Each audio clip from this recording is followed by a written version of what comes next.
नमस्कार. श्री स्वामी समर्थ. ब्रह्मन नायक स्वामी समर्थ महाराजांच्या अनेक लीला केवळ अद्भुत आणि अचंबित करणाऱ्या आहेत. स्वामींचा भक्त परिवार खूप मोठा आहे. केवळ महाराष्ट्रात नाही तर देशभरात श्री स्वामी समर्थ महाराजांचे मठ असल्याचे दिसून येते. यातून महाराजांचे चरित्र, त्यांचे संदेश, त्यांची शिकवण, त्यांचे लीला, त्यांचे श्रवण कीर्तन वाचन केले जात असते.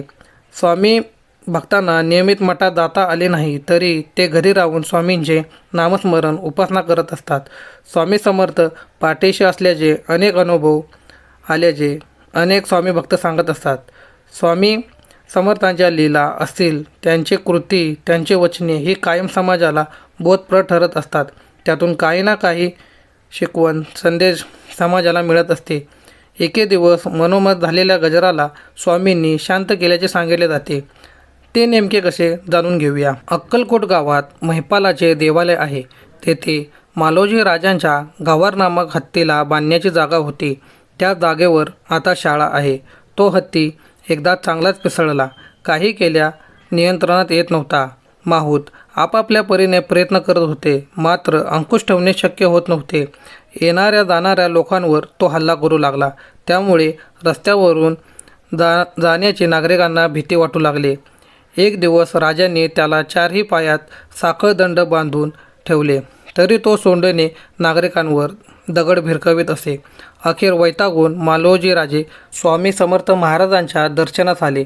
राजे महाराजांना म्हणाले, आमचा हत्ती सध्या फारच माजला आहे. नागरिकांना त्याची खूप भीती वाटू लागलेली आहे.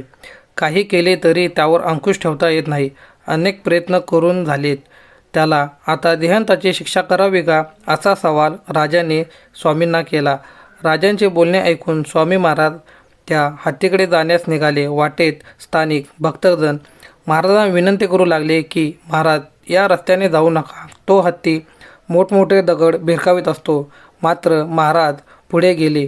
त्यांची सत्ता जगावर चालते. ज्यांना प्रत्यक्ष काळ घाबरतो असे साक्षात दत्तावतार श्री स्वामी समर्थ सोबत असताना जे भक्त स्वतःला सेवक म्हणत होते ते देहबुद्धी धरून पळून गेले. हत्तीला बांधून ठेवले होते.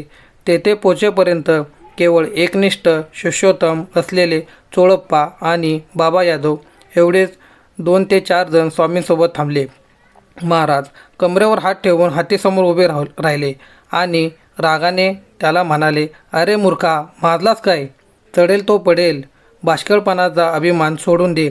अशी स्वामींची आज्ञा ऐकताच तो पिसाळलेला हत्ती शांत झाला. आपल्या पुढच्या पायाचे गुडघे टेकवून गंडस्थळ स्वामींच्या चरणी ठेवले. त्याच्या डोळ्यातून एकसारखे अश्रू वाहू लागले. स्वामींच्या दर्शनाने एवढा मधोमध हत्ती गरीब होऊन स्वामींसमोर नतमस्तक झाला. श्री स्वामी समर्थ महाराज की जय.